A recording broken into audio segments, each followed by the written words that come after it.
Welcome to Square Notes, the Sacred Music Podcast.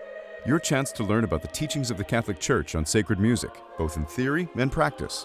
Through interviews, discussions, and music, your hearts and minds will be lifted up and better understand what it means to sing the praise of His glory. And now, your hosts, Peter Carter and Dr. Jennifer Donaldson. Welcome, listeners. I think this is our first podcast interview where we're interviewing two people instead of just one. We're going to be looking at the Neumz app, and we have John Anderson and Alberto Díaz-Blanco for the interview today to tell us about the app. So welcome. Thank you, Peter. Thanks for having us. Thank you, Peter. To start with, could you give us a general overview of what the Neumz Project is? Neumz offers the entire Gregorian Chant repertory recorded by the community of Benedictine nuns of the abbey of Notre Dame de Fidélité of Jouques in France. The app will not be fully complete until 2022, after we have collected the list of the chants from the abbey. However, we hope that in the interim, it will anyway offer a rich and engaging experience for our users. The novel order rotates on a 3-year cycle, A, B, C. Our recordings began in 2019, year C, and this year is a year A.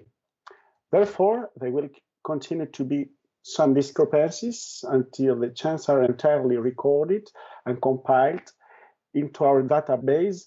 For instance, the Benedictus antiphons or the Magnificat antiphons or some chants for the proper of the Mass. In other words, the official launch will be in 2023. But we didn't want to wait that long until inviting other people to join in and watch the project grow. So technologically speaking, how did you go about such a massive recording project? Well, yeah, I think it is actually the largest recording project ever undertaken in history. And the fact it's done with this ancient repertoire is really cool. If you add up all the hours of material of Bach, Mozart, Haydn, Handel, Vivaldi, Telemann, you maybe make around 2,000 hours, something like this. And we've calculated that we're going to probably end up with somewhere between 7,000 and 8,000. So that just tells you how rich and enormous this ancient repertoire is. And of course, this is just the repertoire which was consolidated and codified into the Roman Rite, because many chants are not included and exist. And in fact, we were making a calculation that of all the ancient manuscripts, which one of our colleagues has in his database, that's Dominique Gattet, we probably end up with around 6,000 of the 30,000 chants which exist from medieval times, which is just incredible. But it's the complete repertoire as practiced today by a Benedictine community, and in this instance, the one of Notre Dame de Fidélité in Jouques. In order to record it, of course, if it was necessary to find a solution which permit the sisters to record themselves. So what we have is a Zoom F8, an 8-channel multi-track recorder, which records in 24 bits, very high quality, good preamps, very simple to use, very robust, and is controllable from an iPad.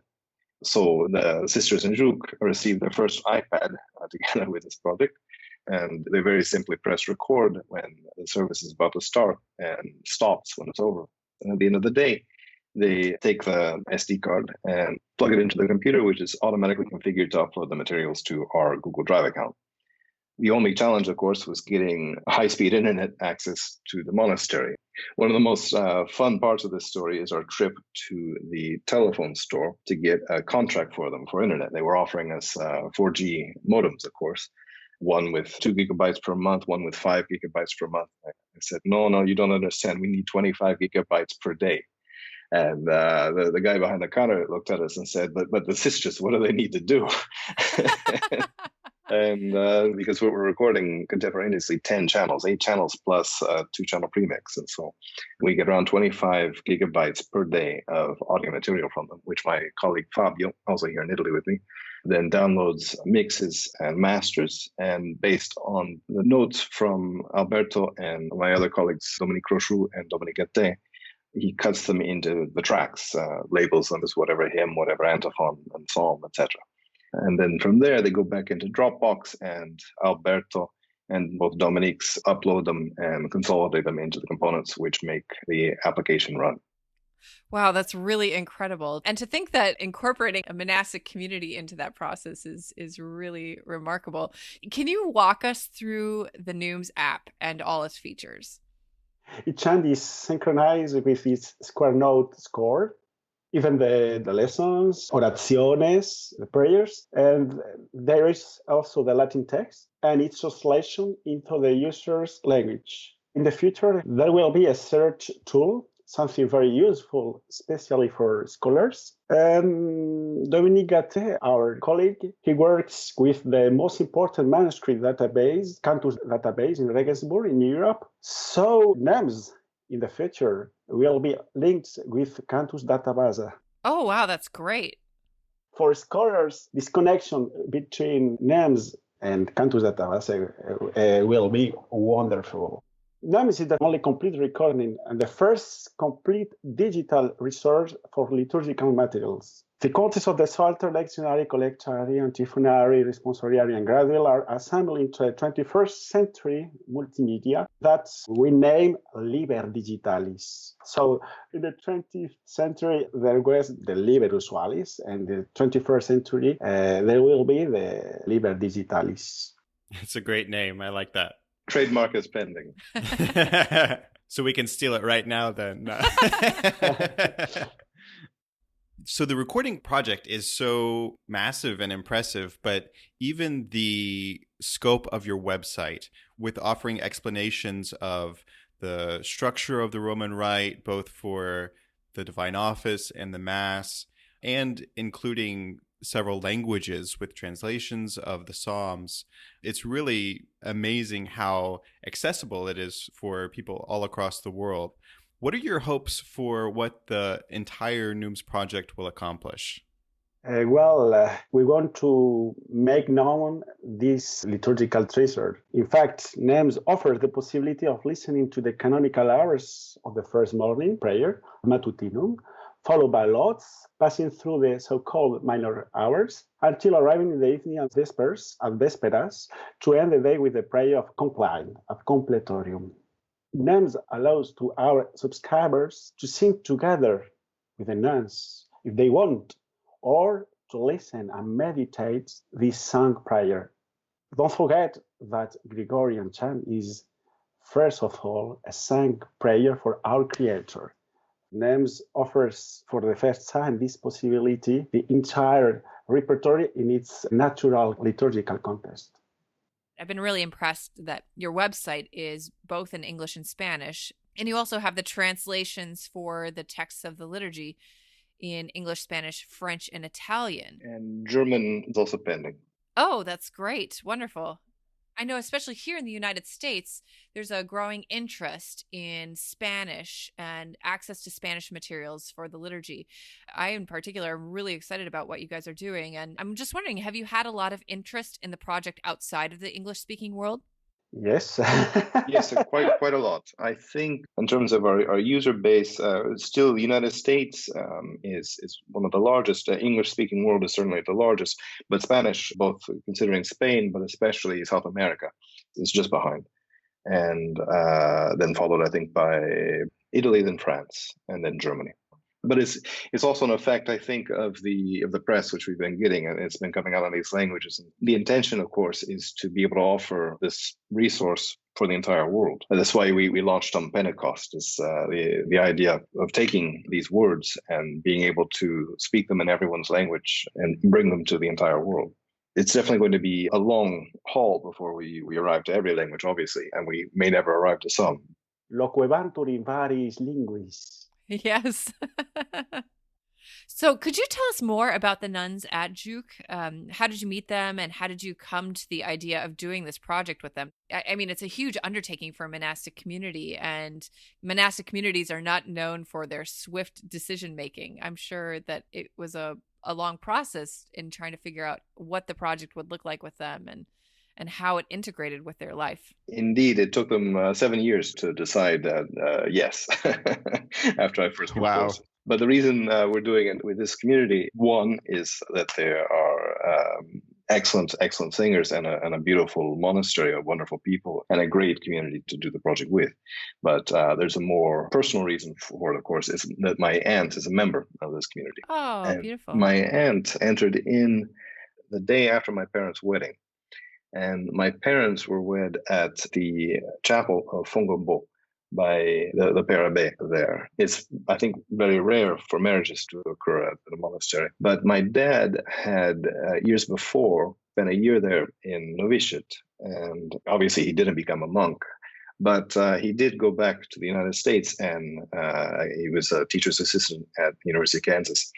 And he recounted his wonderful experiences at this monastery in Fontgombault to anybody who would listen to him, I guess. And over the years, something like 15 or so students actually went over and entered the novitiate and ended up staying.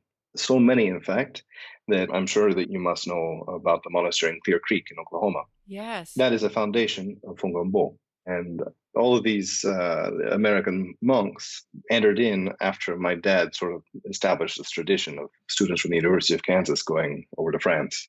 Wow. So was your father part of John Sr.'s program? That's correct. Yes, he was. Oh, in fact, wow. John Sr. is my godfather. Oh, wow. That's great. So it's a small world. So small, Yeah. in fact, that it turns out that Dominique Crochou, who I met in Jouques when we were setting up the microphones, we were speaking, and it turns out that Dominique knows my father. They were in the novitiate together. Providence. It's Providence. It's a small world, and it all somehow revolves around Fontgombault. Also, I should mention that the scores are generated on the fly through a script called GABC. And the GABC tools which we're using and much of the actual scores themselves were created by Andy Bloomfield, who built these wonderful tools which help to create your PDFs of the chants and things like this. And he also spent a year at Fontgombault. Somehow, without seeking it out, everything revolves in one way or another around Fontgombault. And Jouques, meanwhile, doesn't have any historical connection to Fontgombault in terms of the order, but they do have a lot of family connections. There are many brothers at Fontgombault, have sisters in Jouques. And it's because they both shared a certain perspective on the liturgy and how it's sung and things like this. And they have a very similar tradition for the chant. So my aunt, the morning after the wedding, apparently she bumped into the abbot after the reception and said, "I want to become a monk too." And he said, "Well, you should go to Jouques in that case." And so the next morning she was gone. And I still, when I went to visit Fontgombault the first time, of course, it was very difficult to explain in my broken French who I was or what I was doing there. And I would start to tell the story, and they would say, "Oh, you're the nephew of Becky." And these are people who even just live in the houses around the monastery. The story was so famous, so I'm known as Becky's nephew. But meanwhile, I had never met her until the summer before I started university. I did university in Oxford, and the summer before I did a piano master class in Switzerland. And in between that and the beginning of term, I used the time to explore Europe a little bit. And the first thing I did was go to visit my aunt, because 18 years old at this point, and I never met her. So I went there, and of course it was wonderful meeting her. She definitely felt like a part of the family, despite the fact I'd never seen her. And on top of that, there was the wonder of seeing what it's like to live this lifestyle. And I tried anyway to wake up for matins in the mornings and follow the hours from the other side of the cloister and see what this life was like and the purpose to it and the tranquility and the joy that it gave to them. And well, I fell in love with the liturgy and the Gregorian chant, which mirrors this perfectly. And so I kept going back, and it became my home away from home. I would go there to study in between term times. But it's very complicated to follow. Not for Alberto, for sure, and probably not for the two of you, but for me, I found it very complicated. One is in Latin, which theoretically I'd studied Latin. I knew Latin pretty well. Still, hearing it sung in a reverberant chapel, it took some time before I even was able to distinguish the words. That eventually came. But then after being able to distinguish the words, knowing the order of the offices and knowing which book you had to look at and how to flip around and what part of the service they were, all of this was very complicated. Of course, they had materials for me, but I kept getting lost. And this was before the days of apps. But if there had been tablets at that point, I'm sure I would have already thought, well, somebody should make an app for that. The real reason why we decided to embark on this project is my aunt in 2010 was transferred to a foundation of Notre Dame de Fidélité in Bénin called Notre Dame de l'Écoute near Natintangu, a region which is one of the poorest in the world. And of course, a Benedictine monastery eventually has to be able to support itself. The monks live from their own labor. And here, that's very complicated because, one, it's not a rich and fertile environment as in Provence. They can't grow fruit and vegetables and wine and the things which they're used to doing in Provence. And two, of course, every monastery will sell some of their own surplus, their own wines, their own pottery, their own honey or jams. And they do this in order to support, of course, their community and be able to purchase the things which they're not able to actually produce with their own hands from within the community.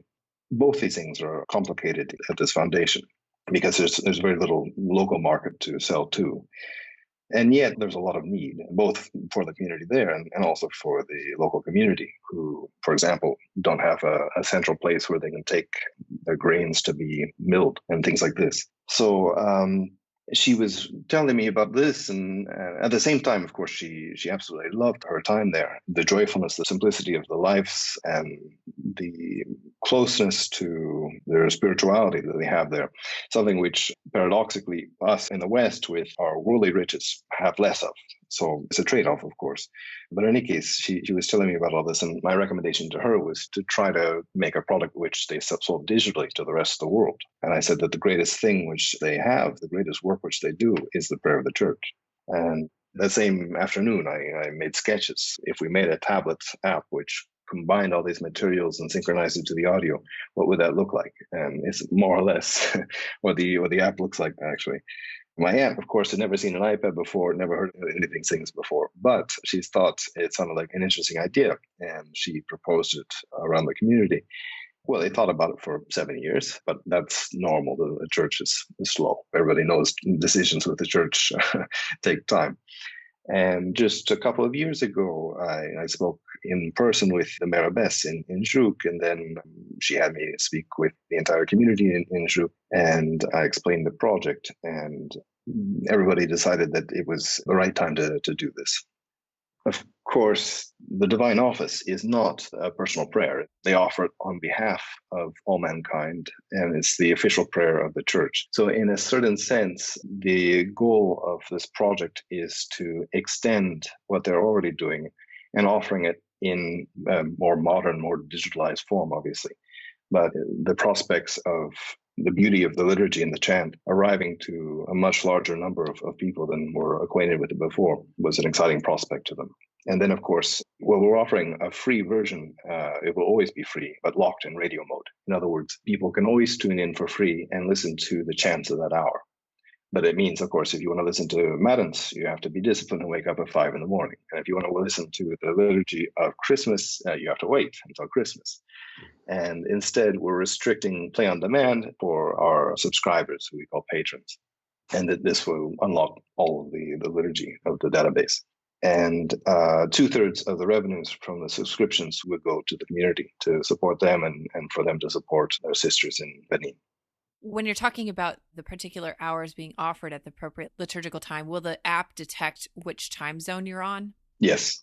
Great. Wow. That's wonderful. Of course, if you change your time zone in order to trick the app, I don't know if there's anything we can do about that. It's an amazing story, what you've just related to us and the interconnectedness of all of this. I'm wondering, how has producing this project changed you? How has it impacted your spiritual lives? Definitely, Neumz is a blessed project. Personally, I have been able to share the daily chant of the Benedictine nuns of Jouques, listening daily to their prayers, sharing their monastic experience in some way. It has allowed me to grow on my spiritual path, meditate on some prayers, feed myself spiritually. Musically, I have been able to appreciate many songs of the divine office and some of the mass, of which no recording existed until now. Thanks to Neumz, I have been able to hear for the first time these songs. So, in short, the Neumz Project brings me a wonderful enrichment, both spiritual and musical. The Neumz App is an amazing resource of the Gregorian Chant repertoire for the ordinary form of the Mass and Divine Office. Is there a possibility that Neumz might also include the chants for the extraordinary form of the Mass and Divine Office at some point in the future? Well, Gregorian Chant is today especially present in the extraordinary form that the Roman rites in the United States, in France, in Spain, in Italy. I know that because I know the extraordinary form very well. My colleagues, Dominique Crochu and Dominique Gatte and me, we participate in Mass every week in an extraordinary form. My parish is a parish of the Presley Fraternity of St. Peter. So Nuns knows this reality, and I hope when we finish our project of recording the liturgical cycle for the ordinary form, we will carry out a similar project for the extraordinary form. I pray for that. Yeah, that would be wonderful. I guess with the current project, it's already a multi-year project, so it's kind of one step at a time, I would imagine. Yes. It is definitely one step at a time, but with faith, you can move mountains. That's and right. Get there. I'm not sure if you thought about this use of the Neumz app, but starting with women's voices and having everything recorded in treble also makes it a great resource actually for children's choirs who are singing Gregorian chant, that they would have access to the nuns singing in the same octave as the children. Yeah, that's true. I hadn't thought about that, but I imagine that's true. Well, thank you for putting this app and this resource together. This is an amazing project that I'm sure will help many, many people's spiritual lives and will help to bring the tradition of sacred music in the church to everyone in their homes, and they can pray the church's liturgy more easily than they otherwise would. So thank you for doing this, and thank you for sharing your story about the app with us today on the podcast. Thank you very much for the opportunity to discuss it with you, and to all your listeners for their support.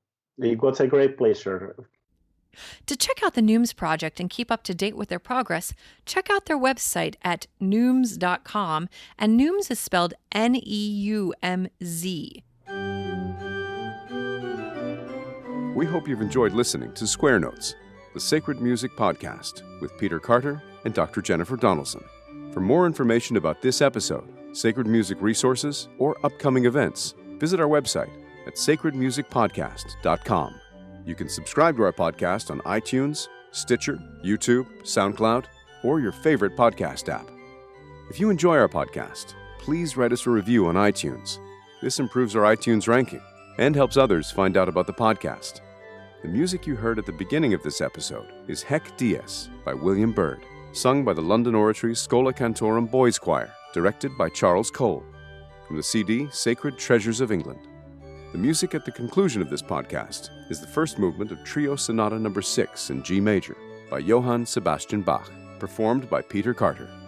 We look forward to having you join us next time, and until then, may we sing the praise of His glory.